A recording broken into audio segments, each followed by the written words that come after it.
Coucou tout le monde, je voulais vous faire une petite vidéo en cette fin d'année, tout simplement parce que ça me paraissait important de vous transmettre un message. On nettoie beaucoup, on a beaucoup nettoyé ces derniers temps, et puis en vrai, on nettoie beaucoup tout le temps. Et, euh, et c'est vrai que les temps sont de plus en plus difficiles, j'ai de plus en plus de messages de gens pour qui la période est quand même très très difficile. Et elle est factuellement très très difficile parce que on a beaucoup nettoyé de choses en profondeur et on reconnecte, je crois, avec des parties d'âme très très puissantes et profondes. Et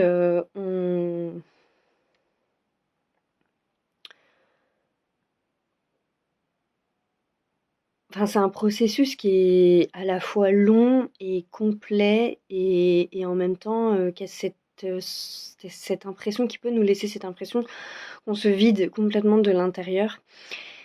Et d'avoir des difficultés à savoir à quoi se raccrocher, etc. Puisqu'on déconstruit, on déconstruit, on déconstruit, on déconstruit. C'est des choses que j'ai beaucoup dit. Et il y a quelque chose sur lequel je voulais insister. Parce que je crois profondément qu'on subit ce qu'on tolère. Et c'est valable au niveau individuel comme c'est valable au niveau collectif. Et cette phrase, je la trouve importante. On subit ce qu'on tolère. Dans tout ce processus assez magique quand même qu'on est en train de traverser en ce moment, j'aimerais juste vous rappeler qu'on traverse jamais rien par hasard, mais genre vraiment jamais rien par hasard. Et que je sais qu'il y a beaucoup d'entre vous, pour me l'envoyer en message ou parce que c'est des gens que je connais personnellement, vous êtes fatigués. Fatigués parce que ça fait longtemps que vous vous battez, longtemps peut-être que vous êtes seul à vous battre sur certaines choses et que tout ça c'est très éprouvant et que vous en avez marre en fait tout simplement. Et ce sentiment de ras-le-bol il est normal. Mais si jamais toi qui regardes cette vidéo tu ressens ça, je voudrais juste te rappeler que y a rien de cassé à l'intérieur, que cette sensation de fatigue, elle est... J'allais dire qu'elle est fausse, mais elle l'est pas, en fait. Et en même temps, elle l'est. Elle l'est parce que t'as cette sensation d'être vidé de tes forces, alors que tes forces, elles sont inépuisables. Elles sont tout le temps à l'intérieur de toi. Et que c'est toujours précisément au moment où tu as l'impression de ne plus en avoir que tu en as plein tes forces. Et c'est ça qui me paraissait important de rappeler parce que euh, c'est vital en ce moment, cette sensation de se sentir fort, de pouvoir être connecté dans la guidance de la semaine. Je parlais d'être connecté à ce feu sacré, mais je crois sincèrement que tout est là, en fait, dans cette expression de feu sacré. Ça me paraît vraiment, vraiment, vraiment essentiel qu'on se rappelle de ça. On se rappelle aussi que toute cette fatigue qui vient de toutes ces épreuves que vous avez pu traverser,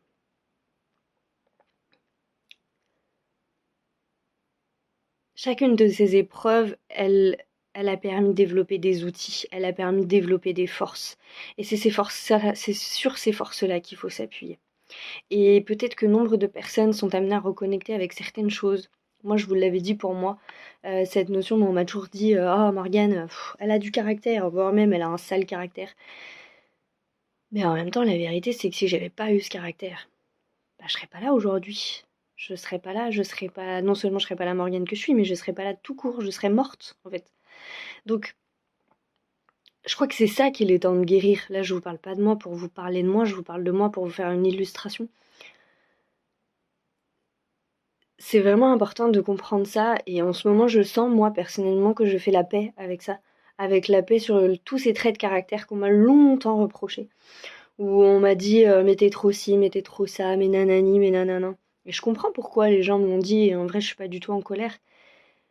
Mais il y a comme une sorte de réunification sur tout ça, parce que tout ça, bah, c'est des choses qui sont essentielles chez moi. Et que sans ça, bah, j'aurais pas le parcours que j'ai eu, j'aurais pas fait ce que j'ai fait dans ma vie, et je serais pas là aujourd'hui, tout simplement. Donc ça me paraît important parce que nos douleurs sont réellement nos forces, et que quand on est mal, ben, on s'en aperçoit pas. Et ça me paraît important, encore une fois, de vous le dire. Toutes vos blessures, toutes vos douleurs ont pu se réactiver en ce moment, et qui peuvent s'exprimer par des douleurs physiques en ce moment.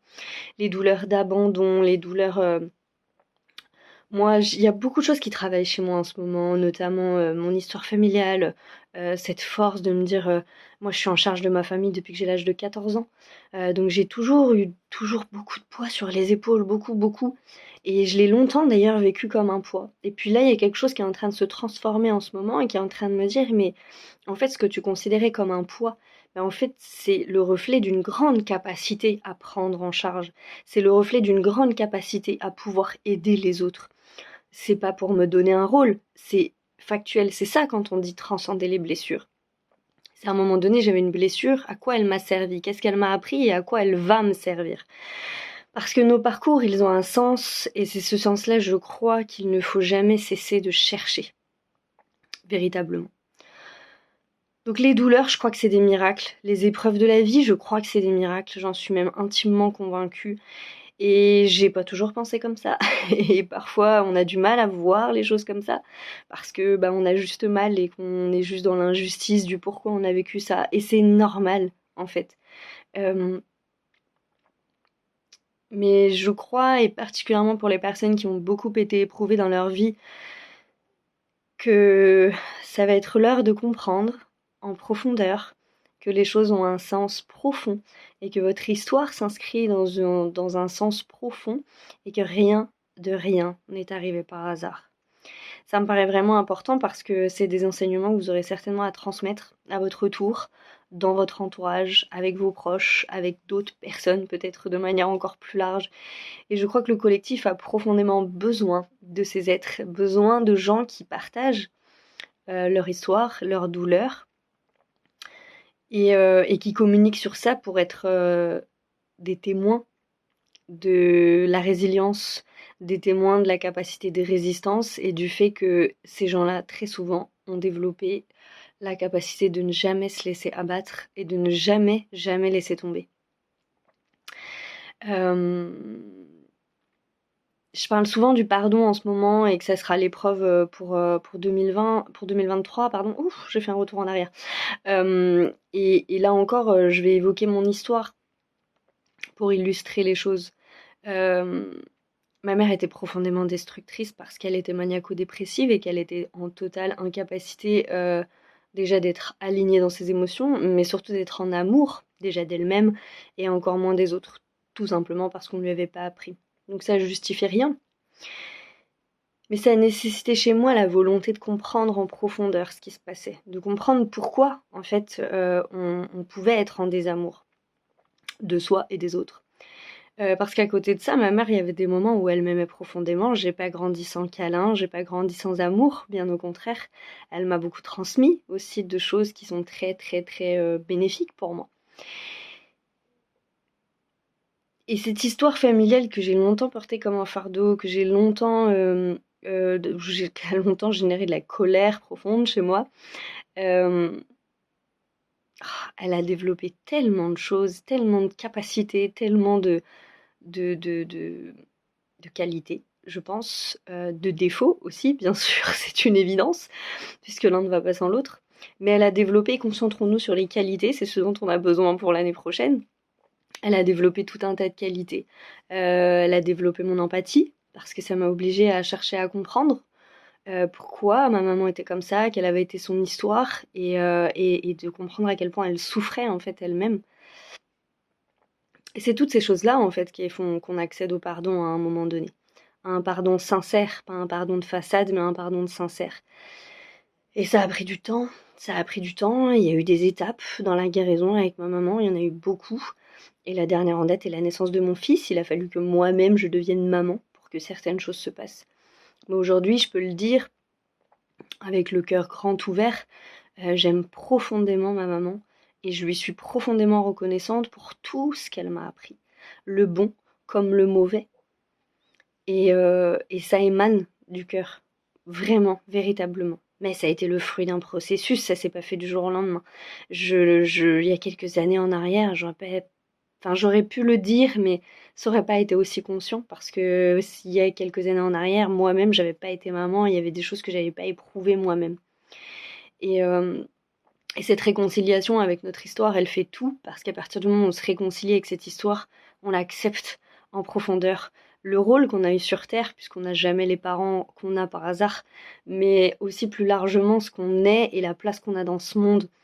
Et c'est ça qui est précisément très très très important dans les énergies du moment et dans les années à venir, parce que le collectif a besoin de gens qui se souviennent pourquoi ils sont là, qui se souviennent de tout leur potentiel, de tout ce qu'ils ont entre les mains pour pouvoir faire mieux, pour pouvoir faire plus beau. Donc nos blessures sont nos forces, nos traumas, je le crois, sont des moteurs, en tout cas peuvent l'être profondément. Et c'est ça, finalement, la vraie lumière. C'est ça, tout en beauté et en profondeur. Ça m'a rendu, tout ça, ça m'a rendue exigeante, ça m'a rendu tout un tas de travers que les gens autour de moi peuvent parfois me reprocher. Mais sans ça, encore une fois, je ne saurais rien et je n'aurais rien obtenu dans la vie, en fait. Donc, je peux même le ressentir quand je vous le dis, cette forme de pardon du coup que je ressens envers moi, de me dire oui, c'est vrai que ça peut être des défauts, mais en même temps ça t'a tiré du pétrin un nombre incalculable de fois. Alors merci, merci, merci, merci à mes ombres, merci à ce que je suis en profondeur, parce que sans ça, j'irai nulle part. Et que c'est peut-être même ça qui me permet de tirer les autres vers le haut aussi, en tout cas quand je le peux et quand c'est le chemin. Donc je voulais juste vous dire ça parce que c'est un message pour moi qui est vraiment plein d'espoir. Je crois sincèrement que les gens sont profondément aimants et attentionnés. Je crois profondément que l'humanité a beaucoup de cœur, mais que pour que ce cœur puisse s'exprimer, il faut être en capacité d'être en compassion avec tout ça, avec soi-même, avec son histoire, mais aussi avec les histoires de l'autre. Et ça veut pas dire accepter et pardonner tout le mal qu'on nous fait. Il y a eu des périodes dans l'histoire que j'ai eues avec ma maman où j'ai dû couper les ponts, où j'ai dû mettre des stops parce que j'avais besoin de me respecter et j'avais besoin de faire entendre une souffrance et c'était important. Mais il faut bien comprendre que, encore une fois, tout ça c'est des processus et que c'est évolutif, donc que c'est voué à changer et à se modifier. Et que le chemin, je le crois, doit toujours, toujours, toujours être le pardon, la guérison et l'évolution. Et c'est à ce moment-là qu'on peut dire qu'effectivement, il n'y a pas vraiment de blessure et que tout est illusion. Parce que tout a un sens, et quand on comprend le sens de ce pourquoi on vit les choses, de ce pourquoi on est là profondément, alors tout est différent. Et c'est ce que je vous souhaite vraiment pour cette année 2023, que tout prenne sens, que vous puissiez guérir en profondeur parce que vous acceptez tout simplement ce que cette histoire elle a fait sur vous, ce qu'elle a pu engendrer dans vos vies, et vous regardez tel que vous êtes, c'est-à-dire comme des diamants bruts et des choses formidables, des êtres formidables, des potentiels en devenir, déjà en action pour beaucoup, mais de toute façon toujours en devenir. Voilà, je vous embrasse très fort, je vous souhaite une excellente fin d'année, puisse-t-elle bien commencer, bien démarrer, et toujours apportez-vous beaucoup, beaucoup de douceur en ce moment, c'est important. Mais regardez-vous tel que vous êtes.